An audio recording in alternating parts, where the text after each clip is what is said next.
अस्सलाम वालेकुम ख़वातीन और हज़रात। आज के व्लॉग में हम बात करेंगे जो वर्ल्ड ऑर्डर चल रहा है, इसके ऊपर कौन कौन से कॉलोनाइज़र्स बैठे हुए हैं और पिछली कॉलोनियल पावर और आज की कॉलोनियल पावर्स में क्या डिफरेंस है। जो कॉलोनाइजेशन पहले होती थी और आज की कॉलोनाइजेशन में क्या फ़र्क है, इसके ऊपर हमने एक थ्योरी बनाई है जिसे हमने फिफ्थ जनरेशन कॉलोनाइजेशन का नाम दिया। आप देखें, पहले जब अमेरिका, बरतानिया, फ्रांस, ये जितने कॉलोनाइजर्स थे जिन्होंने मुख्तलिफ मुल्कों को कॉलोनाइज किया है, अपनी कॉलोनीज बनाई हैं, वहाँ पे उन्होंने ट्रेड के लिए गए हैं, ट्रेड का नाम लेके गए हैं, वहाँ पे जाके उन्होंने जुल्म भी किया है, बर्बरियत भी की है और उन्होंने अपनी हुकूमतें भी बनाई हैं। फिर एक वक्त आया वो वहाँ से चले गए हैं। आज भी उस वक्त अपने आप को ये ममालिक सुपर पावर्स कंसीडर करते थे और आज भी कुछ ममालिक जो अपने आप को सुपर पावर्स कंसीडर करते हैं वो किस तरह कॉलोनाइज कर रहे हैं या कर चुके हैं या कर रहे हैं, वो क्या क्या प्रोसेसेस हैं, उन कॉलोनाइजेशन के प्रोसेस को जो मॉडर्न कॉलोनाइजेशन है उसके बारे में आज हम डिस्कस करेंगे। हमारी वीडियो को एंड तक लाजमी देखिएगा, कमेंट में अपनी राय से ज़रूर आगाह कीजिएगा। अगर ये वीडियो आपको पसंद आई हो तो इसे लाइक कीजिएगा, शेयर कीजिएगा और कमेंट में अपनी राय से ज़रूर आगाह कीजिएगा और सबसे अहम, चैनल को सब्सक्राइब करना ना भूलिएगा।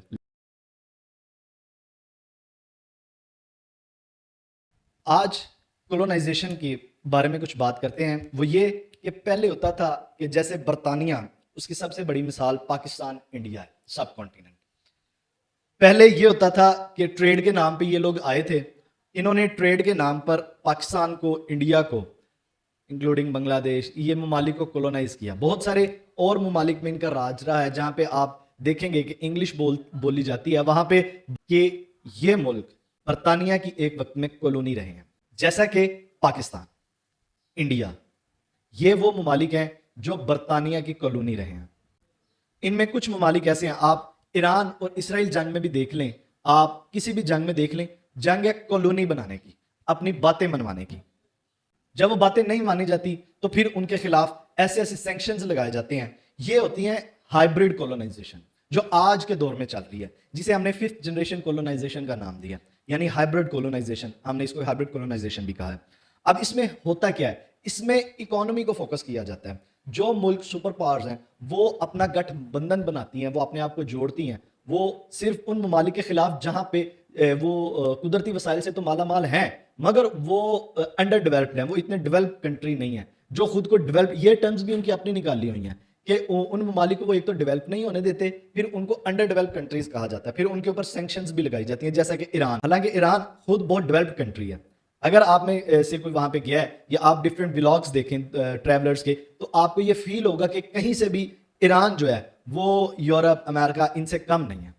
मगर उस ईरान को भी उन्होंने उन ममालिक की फहरिस्त में शामिल किया हुआ है जिनमें तरक्की नहीं है। क्यों? क्योंकि वो उनके पेपर्स में, उनके अकॉर्डिंग, उनके पैरामीटर्स में वो उसको तरक्की कंसीडर नहीं करते, उसको मॉडर्न कंसीडर नहीं करते, उसकी इकोनॉमी को उस तरह ही कंसीडर नहीं करते। हालांकि आप पिछली ईरान इसराइल या ईरान यूएस वॉर में देख लीजिए जो रिसेंटली हुए हैं, उनमें ईरान ने भरपूर उनका जवाब दिया है। मगर आप देख लें कि उन ममालिक ने आज भी ईरान के ऊपर सैंक्शंस लगाई हुई हैं। आज भी ईरान को अंडर डेवलप्ड कंट्री कंसीडर किया जाता है, थर्ड वर्ल्ड कंट्री कंसीडर किया जाता है। ये तमाम टर्मिनोलॉजीज उन्हीं की निकाली हुई हैं कि ये अंडर डेवलप्ड है, ये थर्ड वर्ल्ड कंट्री है। उन्होंने एक वर्ल्ड ऑर्डर बना लिया है। अब वर्ल्ड ऑर्डर की शिफ्टिंग जैसे चाहे वो करते हैं, जैसे चाहे उनके अकॉर्डिंग होता है। इसराइल है जो कि ऑक्युपाइड इलीगल टेरिटरी, हम उसे कोई मुल्क कंसीडर नहीं करते। इसी तरह दूसरे ममालिक देख लें जो एक वक्त में कॉलोनाइजर रहे हैं, इसी तरह बरतानिया। आप एक वक्त देख लें, तमाम जितनी सुपर पावर्स रही हैं वो तमाम ने एक वक्त में जवाल देखा है, अरूज को जवाल है। वो कोई ना कोई ऐसे काम करते हैं जहां पे जिसकी वजह से उनको जवाल आ जाता है। आप देख लें, यूएसएसआर एक वक्त में बहुत बड़ी स्टेट थी, मगर एक वक्त में जब उसकी रियासतें टूटी तो फिर उसकी जब बाइफर्केशन हुई, आप देख लें वो कितनी कितनी रियासतों में तकसीम हो गया। इसी तरह आप देख लें, बरतानिया एक वक्त में सुपर पावर थी, फ्रांस देख लें एक वक्त में सुपर पावर थी, आज उनके क्या हाल हुए हैं।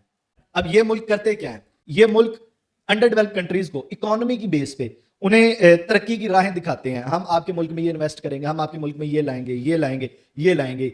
उनके इंफ्रास्ट्रक्चर डेवलप करते हैं और उन मुल्क, अगर इंफ्रास्ट्रक्चर नहीं डेवलप तो उन ममालिक को कर्जे दिए जाते हैं कि हम आपको कर्जे देते हैं, آپ یہ قرضہ لے ہم سے, آپ یہ ڈیولپمنٹ کریں, ہم آپ کے ملک میں یہ لے کے آئیں گے, پھر آپ وہ قرضہ جو ہے اس سے آپ ہمیں انہی میں سے کمائی کر کے ہمیں قرضہ واپس دیتے جائیے گا.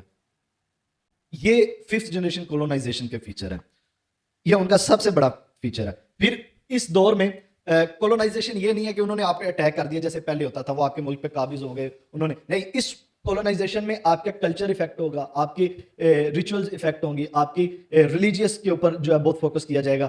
آپ کی ہسٹری پڑھ کے وہ ممالک آپ کو کولونائز کریں, آپ کی ویکنیسز دیکھی جائیں گی, آپ کو سائیکولوجیکلی کولونائز کیا جائے گا, جو کہ ہم ہو چکے ہیں. یہ تمام کنٹریز یوں ہی کرتی ہیں. آپ دیکھ لیں امریکہ خود تنظیم بنائی, خود اس میں سارے ممالک کو جمع کیا, پھر انہی سے دوسرے ممالک کو قرض دلوایا, پھر انہی کو قرض کے نیچے رکھا, پھر انہی کے اوپر اپنا تسلط برقرار رکھا, پھر انہی ممالک میں جنگ کروائی, انہی ممالک کو ہتھیار بیچے. یہ کولونائزیشن جو نئی کولونائزیشن ہے, 5th جنریشن کولونائزیشن, وہ ممالک جو سپر پاور خود کو کنسیڈر کرتے ہیں وہ خود اٹیک نہیں اب کرتے, وہ کرواتے ہیں. جیسے آپ نے ریسنٹلی وار دیکھ لی, جو ان کا بہت بڑا حامی ہو ان کی طرف سے خود کار بھی دیتے ہیں ان کو خوش کرنے کے لیے, مگر وہ خود بذاتے, کیونکہ اب بہت وہ ممالک جو ہیں وہ سپر پاورز وہ ایک وقت میں جنگ میں رہ چکی ہیں, ان کا اس میں بہت لاس ہو چکا ہے.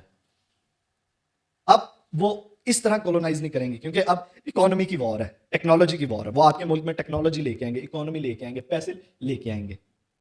آپ اس بارے میں کیا کہتے ہیں؟ کمنٹ میں ہمیں اپنی رائے سے ضرور آگاہ کیجیے گا. اگر آپ کو یہ ویڈیو پسند آئی ہو تو لائک کیجیے گا, شیئر کیجیے گا, اور چینل کو سبسکرائب کرنا نہ بھولیے گا. بہت شکریہ.